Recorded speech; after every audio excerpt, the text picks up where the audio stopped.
Hello viewers, welcome back to cooking for you. আজকের পর্বে আমি আপনাদেরকে স্ন্যাক্স করে দেখাবো, যেটা তৈরি করতে লাগবে মাত্র 2টা উপকরণ। দেখতে যেমন সুন্দর এই স্ন্যাক্সটি, খেতেও কিন্তু অনেক বেশি মজার। বাচ্চা থেকে বড় সবাই অনেক বেশি পছন্দ করবে। বাচ্চাদের ঘরোয়া বার্থডে পার্টি থাকলে সেখানে আপনারা বানিয়ে নিতে পারেন এই স্ন্যাক্সগুলো। এটা অনেক বেশি ক্রিস্পি হয়ে থাকে, বিকালের নাস্তার জন্য তো একদমই পারফেক্ট। আমি একটা ভেঙে দেখিয়ে দিচ্ছি এগুলো কতটা মচমচে। আশা করি আপনারা বুঝতে পেরেছেন এগুলো কতটা মচমচে হয়ে থাকে। চলুন পুরো রেসিপিটি দেখে নিই।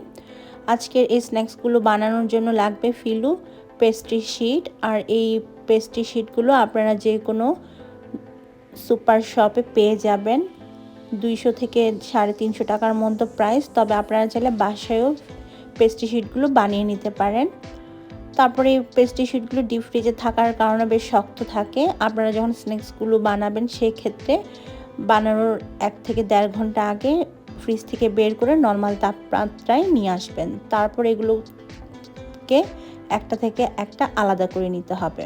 যখন এগুলো স্বাভাবিক তাপমাত্রায় চলে আসবে তখন খুব সহজে এগুলোকে একটা থেকে আরেকটা আলাদা করতে পারবেন, ঠিক যেমনটা আমি করে নিয়েছি। তো আমি স্কোয়ারভাবে অনেকগুলো কেটে নিয়েছি, যতটুকু আমি আজকে এই স্ন্যাক্স বানাবো সেই অনুযায়ী কেটে নিয়েছি। এই পেস্ট্রি শিটগুলো দিয়ে আপনারা সমুচা, অন্তন, রোল সব কিছু বানিয়ে নিতে পারবেন। আজকের স্ন্যাক্স বানানোর জন্য আমার লাগবে সসেস। আমি এখানে চিকেন সসেস নিয়েছি। এখন এই সসেসগুলোকে ছোট টুকরা করে কেটে নিব, তবে খুব বেশি পাতলা কিন্তু করা যাবে না।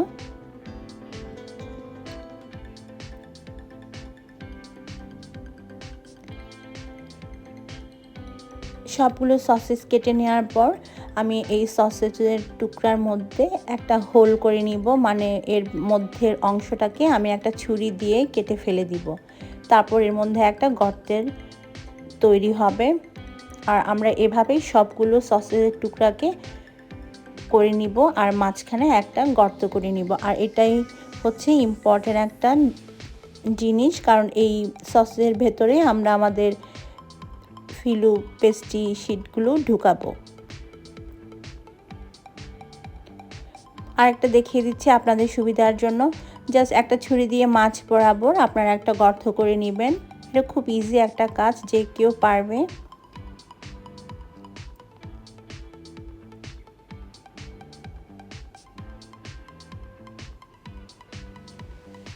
এই যে হয়ে গিয়েছে। এখন একটা শিট নিয়ে আমি প্রথমে এক দিক থেকে ভাঁজ দিব, তারপর অন্য পাশে আরেকটা ভাঁজ দিব। আসলে এটা বলে বোঝানোর কিছু নেই, ভিডিওটা ভালোভাবে লক্ষ্য করুন, তাহলে আপনারা খুব সহজেই বুঝে যাবেন কিভাবে আমি এই ভাঁজগুলো দিচ্ছি।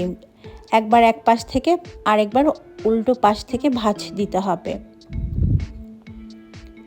সম্পূর্ণটা যখন ভাঁজ দেওয়া হয়ে যাবে তারপর আমরা এগুলোকে যে সসেজের টুকরা করেছিলাম এর ভেতরে ঢুকিয়ে দিব। আর দেখতে পাচ্ছেন আমরা এই হোলটা একটু বড় করে করেছিলাম গর্তটা, যার কারণে খুব সহজেই কিন্তু ঢুকিয়ে নেওয়া গিয়েছে। আরেকটা দেখিয়ে দিচ্ছি আপনাদের সুবিধার জন্য। প্রথমে এক পাশ থেকে ভাঁজ দিয়ে পরে উল্টো পাশে ভাঁজ দিতে হবে। এভাবে সম্পূর্ণ শীটটাকে আমরা করে নিব।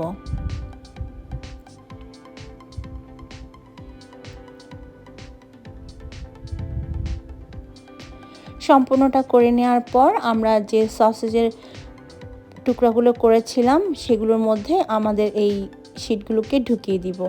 আর গর্তটা যদি বড় করেন তাহলে কিন্তু খুব সহজেই এগুলোকে ঢুকিয়ে নেওয়া যাবে সসেজের মধ্যে।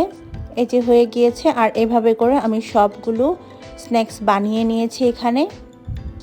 এখানে সবগুলো স্ন্যাক্স বানিয়ে নেওয়া হয়ে গিয়েছে। দেখতে কতটা সুন্দর লাগছে, তাই না?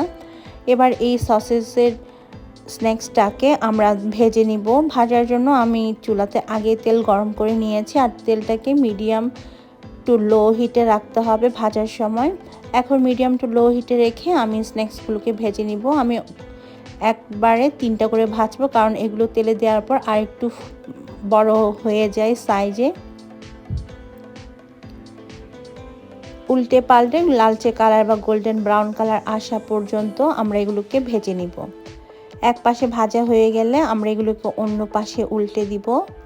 তো এখন আমি উল্টে দিচ্ছি। আর এগুলো খুব পাতলা হয়ে থাকে শীটগুলো, তাই খুব তাড়াতাড়ি কিন্তু এই স্ন্যাক্সটা ভাজা হয়ে যায়, খুব বেশি সময় লাগে না, কারণ আমরা জানি ফিলো পেস্ট্রি শীটগুলো বেশ পাতলা হয়।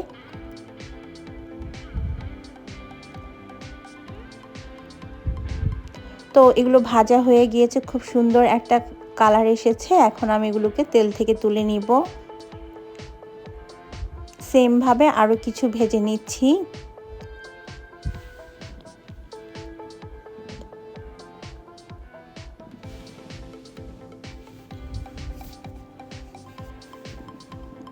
এগুলো খুব সুন্দর লালচে কালার হয়ে গিয়েছে। এগুলোকে এখন আমি তেল থেকে তুলে নিব। তারপর একটা কিচেন টিস্যুর মধ্যে নিয়ে নিতে হবে, যেন বাড়তি তেলটা একদমই ঝরে যায়।